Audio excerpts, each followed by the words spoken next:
പഴങ്കഞ്ഞിയുടെ കൂടെ പൊട്ടിച്ച് കഴിക്കുമായിരുന്നു. അതായിരുന്നു അവരുടെ ആരോഗ്യ രഹസ്യം. ഇപ്പൊ കൊളസ്ട്രോളിനൊക്കെ ആണെങ്കിൽ കൊളസ്ട്രോൾ ഉള്ളവര് ഒരെണ്ണവേലും കഴിക്കണമെന്നല്ലേ പറയുന്നത്. ഈ അച്ചാർ അതിന് ഗുണം ചെയ്യും. മറ്റേത് നമ്മള് എന്നും ഇപ്പം കിട്ടണമെന്നില്ലല്ലോ പച്ചക്ക്. അച്ചാറിട്ട് വെക്കുവാണെങ്കിൽ നമുക്ക് എന്നും. നമസ്കാരം, അച്ചയൻസ് മീഡിയയിലേക്ക് സ്വാഗതം. ഇന്ന് ഞാൻ നിൽക്കുന്നത് കോട്ടയം കറുകച്ചാലിലാണ്. കറുകച്ചാലില് റീന ടീച്ചറിന്റെ വ്യത്യസ്തമായ അച്ചാർ രുചികളെ പറ്റി അറിഞ്ഞിട്ട് ഇവിടെ വന്നതാണ്. ടീച്ചർ ഒരു 10-56 ഐറ്റം അച്ചാറുകളും, കാന്താരി ചെറുതായാലും അത് വിശേഷപ്പെട്ട ഒരു ഔഷധമാണെന്നാണ്. അന്നേരം ഇന്ന് കാന്താരി അച്ചാർ ഇടുന്നെന്ന് പറഞ്ഞു. അന്നേരം അതുകൊണ്ട് ഇങ്ങോട്ട് വന്നതാണ്.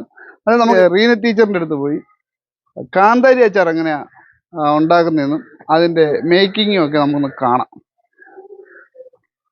ടീച്ചറെ, എന്തോ പരിപാടി? ഇന്ന് നമുക്ക് കാന്താരി മുളക് അച്ചാർ. ഈ കാന്താരി മുളക് അച്ചാർ ഇടുമെന്ന് അറിഞ്ഞതുകൊണ്ടാണ് ഞാൻ ഇങ്ങോട്ട് ഓടി വന്നത്. കൊളസ്ട്രോളുകാരുടെ ഒക്കെ ഒരു അതെ, ഇത് ഒത്തിരി ഗുണമുണ്ടല്ലേ കാന്താരി? കാന്താരി ഔഷധം. കൊളസ്ട്രോൾ പോലുള്ള അസുഖങ്ങളെയൊക്കെ ഇത്. ഈ കാന്താരിക്ക് നല്ല മാർക്കറ്റ്, നല്ല വിലയില്ലേ? അതെ അതെ. നമ്മളിതൊരു ചേട്ടൻ കാന്താരി മുളക് മാത്രമായിട്ട് കൃഷി ചെയ്യുന്ന ഒരു ചേട്ടൻ. അങ്ങനെ ചേട്ടനോട് പറഞ്ഞ് നമ്മൾ ഓർഡർ അനുസരിച്ച് അവിടുന്ന് വാങ്ങിക്കുന്ന ഫ്രഷ് കാന്താരി. ഓ ശരിയാ. ഇതിപ്പം കഴുകി വെച്ചേക്കുവാ നമ്മള്. ഇനി നമ്മള് പരിപാടി തുടങ്ങും. അതെ, ഓക്കെ, എന്നാൽ തുടങ്ങാം. അതെ, ഒട്ടും സമയം കളയണ്ട. നമ്മള് കാന്താരി അച്ചാറിലേക്ക് തന്നെ നമ്മള് പോവുകയാണ്. ഇതാണ് ഞാൻ പറഞ്ഞ ടീച്ചർ. അത് ഞാൻ പറയാൻ മറന്നുപോയി. ടീച്ചർ പിള്ളേരെ പഠിപ്പിക്കലൊക്കെ നിർത്തിയിട്ട് പഠിപ്പിക്കുന്നുണ്ട്. സ്വന്തം പിള്ളേരെന്നുള്ളതേ ഉള്ളു. അതിൽ ഇപ്പം അച്ചാർ പരിപാടിയും ബാക്കിയുള്ള കാര്യങ്ങളൊക്കെയാണ്. ടീച്ചറെ, ഈ അച്ചാറല്ലാതെ വേറെ എന്തൊക്കെ പരിപാടി ഉണ്ടെന്നാ പറഞ്ഞത്? വേറെ സ്നാക്കായിട്ട് അവില് വിളയിച്ചത്, ചക്ക വരട്ടിയത്, പിന്നെ അവിലോസ് ഉണ്ട്, അവിലോസ് പൊടി, അങ്ങനെ ചിപ്സ് ഐറ്റം. ഈ പൊടി ഐറ്റംസ് ഉണ്ടല്ലേ? ഉണ്ട്. നമ്മള് കഴുകി ഉണങ്ങി വീട്ടിൽ തന്നെ പൊടിപ്പിച്ചേക്കുന്നതാണ്. മുളക് പൊടി മാത്രമേ ഉള്ളൂ. മുളക് പൊടി മാത്രമേ ഇപ്പൊ തൽക്കാലം ഉള്ളൂ. പിന്നെ മല്ലിപ്പൊടി. അങ്ങനെ. അന്നേരം നമുക്ക് തുടങ്ങാം. ഓക്കെ. നമ്മുടെ സ്റ്റൗ കത്തിച്ച് വെച്ചേക്കുക. ഇപ്പം ചട്ടി ചൂടായി. ഇതിലേക്ക് നമ്മൾ കുറച്ച് വെളിച്ചെണ്ണ ഒഴിച്ചു കൊടുക്കും. നമ്മുടെ എണ്ണ നന്നായിട്ട് ചൂടായിട്ടുണ്ട്. ഇതിലോട്ട് നമ്മൾ കുറച്ച് കടുക് ഇട്ട് കൊടുക്കും.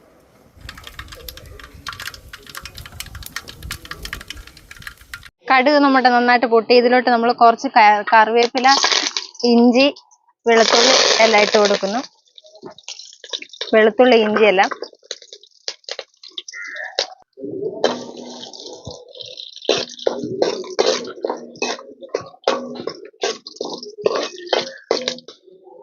നമ്മുടെ ഇഞ്ചി, കരിയാപ്പില, വെളുത്തുള്ളി, കായം, കടുക് എല്ലാം നല്ലതായിട്ട് മുരിഞ്ഞു വന്നിട്ടുണ്ട് എണ്ണ കിടന്ന്.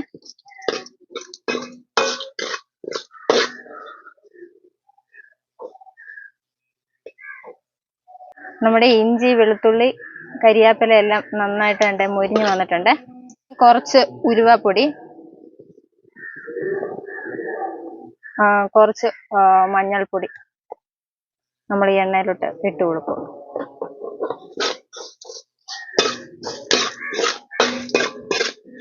പിന്നെ അത്യാവശ്യം ഉപ്പ് കുറച്ച് ആവശ്യത്തിന് എല്ലാം നമ്മൾ ഈ എണ്ണ തന്നെ വഴറ്റിയെടുക്കുവാണ്.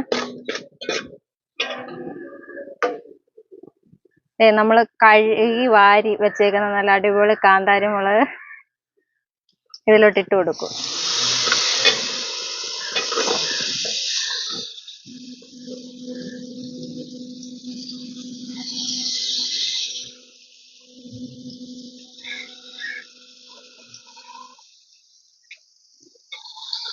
ഇതെല്ലാം കൂടെ നമുക്കൊന്ന് യോജിപ്പിച്ചെടുക്കാം.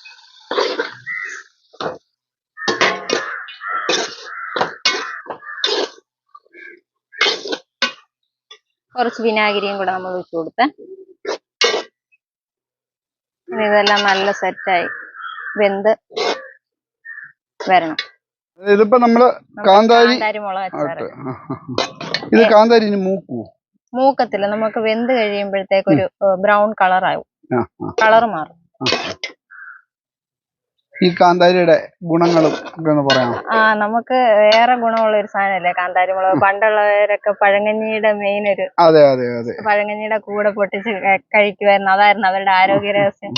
ഇപ്പൊ കൊളസ്ട്രോളിനൊക്കെ ആണെങ്കിൽ കൊളസ്ട്രോൾ ഉള്ളവര് ഒരെണ്ണവേലും കഴിക്കണമെന്നല്ലേ പറയുന്നത്. ഈ അച്ചാർ അതിന് ഗുണം ചെയ്യും. മറ്റേത് നമ്മള് എന്നും ഇപ്പം കിട്ടണമെന്നില്ലല്ലോ പച്ചക്ക്. അച്ചാറിട്ട് വെക്കുവാണെങ്കിൽ നമുക്ക് എന്നും ഡെയിലി ഓരോന്ന് രണ്ടെണ്ണം ഒക്കെ അവർക്ക് ഭക്ഷണത്തിന്റെ കൂടെ കഴിക്കാലോ. നമുക്ക് ഈ കാന്താരിയുടെ ആ ഏരിയ ഈ അച്ചാറിലും വരുന്നുണ്ടോ? അത്യാവശ്യം മീഡിയമായിട്ട് എരിവ് കുറയും. പെട്ടെന്ന് നമുക്ക് പച്ച തിന്നുന്ന അത്ര എരിവ് നിൽക്കത്തില്ല. എല്ലാവർക്കും കുഞ്ഞു പിള്ളേർക്ക് കഴിക്കാം. അത് അച്ചാറിന്റെ ആയിട്ടൊരു ടേസ്റ്റ് വരുമ്പോ നമുക്ക് ചോറിന്റെയോ കഞ്ഞിയുടെയോ ഒക്കെ കൂടെ ഇട്ട് ഇളക്കി കഴിക്കാനും വളരെ നല്ലതാണ്. എനിക്ക് കൂടുതൽ ചെലവാവുന്ന ഒരു സാധനവും കൂടെ കാന്താരി മുളക്. ശരി. ഈ കാന്താരിക്ക് അത് വേറെ ഒത്തിരി പ്രത്യേകത ഉണ്ട്. വേണമെങ്കിൽ ആളുകളെ കൗളിപ്പിക്കാം. ഈ കാന്താരിയുടെ കൂട്ട് തന്നെ വേറെ പല മുളകുകളുണ്ട്. ഇത് നമ്മുടെ നാടൻ കാന്താരി മുളക്. ഇവിടെ ഒരു ചേട്ടൻ കൃഷി ചെയ്യുന്നുണ്ട്, നമുക്ക് പരിചയമുള്ള. അപ്പോഴത്തേക്ക് നമ്മൾ അവിടെ പോയി പറഞ്ഞ് ഓർഡർ അനുസരിച്ച് ഞാൻ ചെയ്യാറുള്ളല്ലോ. അപ്പൊ 2 ദിവസം മുമ്പ് പറയും, ഇന്ന ദിവസം ഇത്ര കിലോ വേണമെന്ന് പറയും. അതനുസരിച്ച് എനിക്ക് ഫ്രഷ് ആയിട്ട്. കാന്താരി അച്ചാറിനൊക്കെ ആളുണ്ടോ? ഒരുപാട് പേരുണ്ട്, കസ്റ്റമേഴ്സ് ഒരുപാട് പേരുണ്ട്. പിന്നെ ഏതെങ്കിലും ഐറ്റംസിന്റെ കൂടെയും ഇത് കാന്താരി 1 കിലോ 1/2 കിലോ അങ്ങനെ വാങ്ങുന്നവരുണ്ട്, 2 കിലോ വാങ്ങിക്കുന്നവരുണ്ട്. അങ്ങനെ പലരും അവരുടെ ആവശ്യാനുസരണം. നമ്മുടെ കസ്റ്റമേഴ്സ് ഏറ്റവും കൂടുതൽ പറയുന്ന ഓർഡർ എന്തായിരിക്കും? അത് എല്ലാം എന്റെ ഫേമസ് ആണ്. പിന്നെ കൂടുതലും പോകാറുണ്ട് കക്ക ഇറച്ചി പോകാറുണ്ട്, കാന്താരി മുളക്, പൈനാപ്പിള്, പിന്നെ ബീഫ്, പിന്നെ ഫിഷ് പല ഐറ്റംസ് ഉണ്ട്. ഫിഷ് തന്നെ ഒരു 5-6 ഐറ്റംസ് ചെയ്യുന്നുണ്ട്. കേര, മോത, വറ്റ, നെന്മീന്, ചൂട, മത്തി, അയില, അങ്ങനെ ഒരു 7 ഐറ്റംസോളം മീൻ തന്നെ ചെയ്യുന്നുണ്ട് നമ്മൾ ഫിഷ്. പിന്നെ ചിക്കന്, ബീഫ്, പിന്നെ കണവ, നീരാളി അച്ചാറ്. പക്ഷെ അത് എപ്പോഴും കിട്ടണമെന്നില്ല നമുക്ക്, സീസണിലേ ഉള്ളൂ. ഇപ്പൊ ഉണ്ട്, ഇപ്പൊ അതിന്റെ സീസണാണ്. പിന്നെ ചെമ്മീൻ റോസ്റ്റ്, ഉണക്കച്ചെമ്മീനില്ലേ, ഉണക്കച്ചെമ്മീൻ റോസ്റ്റ് നമ്മൾ ഉപ്പേരിയൊക്കെ പോലിരിക്കും, ചുമ്മാതെയും പിറകി തിന്നാ. അങ്ങനെ നമ്മൾ കൊടുക്കുന്നുണ്ടോ? ഉണ്ട്. ഈ അച്ചാർ അല്ലാതെ ചെമ്മീൻ റോസ്റ്റ് അതിന് വറ്റൽ മുളകും ചുവന്നുള്ളിയൊക്കെ നമ്മള് ചതച്ചിട്ടുണ്ടാക്കണം. അത് ഗൾഫിന് പോകുന്ന ഒരു ചേച്ചി 10 കിലോ ഒക്കെ വാങ്ങിച്ചോണ്ട് പോയ ഈ കഴിഞ്ഞിടെ. അവരാദ്യമേ അത് സാമ്പിള് നാട്ടിൽ വന്നപ്പം ഇങ്ങനെ കണ്ടിട്ട് എന്റെ ഇതുപോലെ വീഡിയോസ് ഒക്കെ കണ്ടിട്ട് 1 കിലോ അയച്ചു തരാൻ പറഞ്ഞു. പത്തനംതിട്ടയിലായിരുന്നു. അവര് പോകാൻ നേരം പറഞ്ഞു 10 കിലോ വേണമെന്ന് പറഞ്ഞു. അങ്ങനെ 10 കിലോ കൊടുത്തിട്ട് അവരുടെ ബോക്സിൽ അത് ഒതുങ്ങത്തില്ല. നമ്മുടെ വറ്റൽ മുളകിന്റെ ഒക്കെ കാര്യം പറഞ്ഞാൽ ഇതിന് വെയിറ്റ് കിട്ടുമല്ലോ, വലിയ ബോക്സിലെ അവർക്ക് അയച്ചു കൊടുത്തു. എന്നിട്ട് അവരത് ഗൾഫിൽ കൊണ്ടുപോയി ഫ്രണ്ട്സിനെല്ലാം കൊടുത്തിട്ട് പിടിച്ചുപറിയായിരുന്നു പറഞ്ഞു. നാട്ടിൽ വരുമ്പോഴത്തേക്ക് അവരെല്ലാം ഓർഡർ ചെയ്യാനിരിക്കുവാന്നൊക്കെ പറഞ്ഞു. അതുപോലെ ഡിമാൻഡ് ഉള്ള ഒരു സാധനമായിരുന്നു ചെമ്മീൻ റോസ്റ്റ്. അതിരിക്കും. അത് വേറെ ചേരുവയൊന്നും ഇല്ല, അത് നമുക്ക് ന്യൂസ്റ്റുഫില്ല, എണ്ണ വറുത്ത് മറ്റേ അതേപോലെ തോന്നും. പിന്നെ 50-52 ഐറ്റംസ് നമ്മൾ ചെയ്യുന്നുണ്ട്. വെജിറ്റബിൾ ഐറ്റം ആയിട്ടും ചെയ്യുന്നുണ്ട്, പിന്നെ നോൺ വെജ്. ഇതിപ്പം കാന്താരി ഇത് ഇനിയിപ്പോ എന്തോ നമ്മുടെ പച്ച കളറെല്ലാം മാറി വേവ് കഴിയുമ്പോൾ നമുക്ക് ഓഫ് ചെയ്യാം. ബാക്കിയെല്ലാം നമ്മൾ അത് വഴറ്റി ചേർത്തിട്ടുണ്ട്. ഇനി ഇത് ഓഫ് ആക്കിയിട്ട് നമ്മൾ ഡപ്പി കയറ്റുവാണോ? ഇത് തണുത്ത് കഴിഞ്ഞ് നമുക്ക് ഡപ്പയിലാക്കാം. ഇത്രേ ഉള്ളൂ സംഭവം. ഇത്രേ ഉള്ളൂ. നമ്മള് കൂടുതൽ ഇതുകൊണ്ട് ഈ കാന്താരി അച്ചാർ കൊണ്ടുള്ള ഉദ്ദേശം എന്ന് പറഞ്ഞാൽ നമുക്ക് ഡെയിലി ഇപ്പം എന്നും കിട്ടണമെന്നില്ലല്ലോ കാന്താരി ഓടിച്ചത്. നമ്മൾ 1 കിലോ 2 കിലോ ഒക്കെ വാങ്ങിച്ച് ഫ്രിഡ്ജിലോ അല്ലാതെ നമ്മളിത് സ്റ്റോക്ക് ചെയ്ത് വെച്ചാൽ നമുക്ക് ഡെയിലി ഉപയോഗിക്കാം. അസുഖക്കാർക്ക്, കൊളസ്ട്രോൾ പോലെ വെള്ളം കുടിക്കണമെങ്കിൽ കുഴപ്പമില്ല. പിള്ളേർക്കും തിന്നാം ഈ അച്ചാറാകുമ്പോഴത്തേക്ക് എരിവ് പകുതിക്കാൻ നിൽക്കും.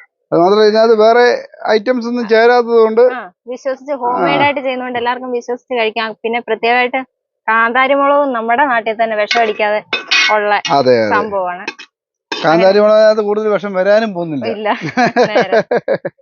ഇത് നമ്മുടെ ഇവിടെ തന്നെ കൃഷി ചെയ്ത് അടുത്ത് തന്നെ കൃഷി ചെയ്തതായതുകൊണ്ട് വിശ്വസിച്ച് നമുക്ക് വാങ്ങാനും പറ്റും. ഓൾമോസ്റ്റ് ഏതാണ്ടൊക്കെ ഒരു പരിവായി പച്ചപ്പങ്ങ് മാറി കുറച്ച് പേർക്ക് ഇനി അവിടെ ഇവിടെയൊക്കെ ഉള്ളൂ. അതും കൂടെ ഈ പൂർണ്ണമായിട്ട് ആ നിറമാക്കിയിട്ട് എടുക്കാറുള്ളൂ. അതൊന്നും വേവണ്ടേ, അല്ലെങ്കിൽ എവിടെയെങ്കിലും ഇടയ്ക്ക് ഒരു പച്ച. പിന്നെ 1-2 എണ്ണമൊക്കെ ഉള്ളെങ്കിൽ നമുക്ക് ഇരുന്ന് കഴിയുമ്പോൾ ആ മറ്റേന്റെ കളറാവും. കാന്താരി മുളക് മാറി കാന്താരി മുളക് അച്ചാറായി. നമുക്ക് ഇനി ഇത് വാങ്ങി വെക്കുക. ഇനി ഓഫ് ചെയ്യാം, സ്റ്റവ് ഓഫ് ചെയ്യാം. ഇത് തണുത്ത് കഴിഞ്ഞാൽ നമുക്ക് ബോട്ടിലാക്കാം. അപ്പൊ നമ്മുടെ അച്ചാർ ഇവിടെ റെഡിയായി. അപ്പൊ നമ്മുടെ കാന്താരി മുളക് അച്ചാർ റെഡി. ഇത് നമുക്കൊരു പാത്രത്തിലോട്ട് മാറ്റാം. തണുത്തിട്ടാണ് നമ്മൾ തണുത്ത് കഴിയുമ്പോൾ നമ്മൾ ബോട്ടിലാക്കുന്നത്. ഈ കാന്താരി ഇച്ചിരി പേടിയുള്ള കൂട്ടത്തില. ടീച്ചർ പറയുന്നത് ഇതിന് വളരെ പിന്നെ എരിവ് കുറവാന്നാ പറയുന്നത്. എന്തായാലും ഒന്ന് കഴിച്ചു നോക്കാം ഒരെണ്ണം. പൊതുവെ കാന്താരിയുടെ എരിവ് കുറവാ. വേറെ സാധനങ്ങളും കിട്ടി, വെളുത്തുള്ളി, അതും കൊള്ളാം. ഇതൊരു ഔഷധമാണ്. കാന്താരി എപ്പോഴും കിട്ടത്തില്ലെങ്കിൽ കാന്താരി കിട്ടുമ്പോൾ നമുക്ക് ഇതേപോലെ അച്ചാർ ചെയ്ത് വെക്കാം. കാന്താരി ഇല്ലെങ്കിൽ ഇവിടെ ഫോൺ നമ്പറിൽ വിളിച്ചാൽ മതി. അച്ചാറിട്ട് പാഴ്സലായിട്ട് അങ്ങ് വീട്ടിൽ എത്തുന്നതായിരിക്കും. വെറൈറ്റി ആയിട്ടുള്ള അച്ചാറുകൾ 56-ൽ പരം അച്ചാറുകൾ ഉണ്ടാകുന്നുണ്ട്. നമ്പറുമായിട്ട് ബന്ധപ്പെടുക. ടീച്ചറുമായിട്ട് ബന്ധപ്പെട്ടാൽ മതി, എന്നെ വിളിക്കണ്ട. നല്ല അച്ചാറുകൾ യാതൊരു മായവും ഇല്ലാതെ ശുദ്ധമായ രീതിയിൽ വീട്ടിൽ ഹോം മെയ്ഡായിട്ട് ഉണ്ടാക്കിയ അച്ചാറുകൾ വേണമെങ്കിൽ റീന ടീച്ചറിനെ ബന്ധപ്പെടുക. എല്ലാവർക്കും അയച്ചു തരുന്ന ഉത്തരവാദിത്തോട് അയച്ചു തരുന്നതായിരിക്കും. അന്നേരം വീഡിയോ ഇഷ്ടപ്പെട്ടിട്ടുണ്ടെങ്കിൽ ഒന്ന് ഷെയർ ചെയ്യുക, ലൈക്ക് ചെയ്യുക, കമൻറ്റ് ചെയ്യുക. അന്നേരം അടുത്ത വീഡിയോ കാണുന്നവരെ ഗുഡ് ബൈ.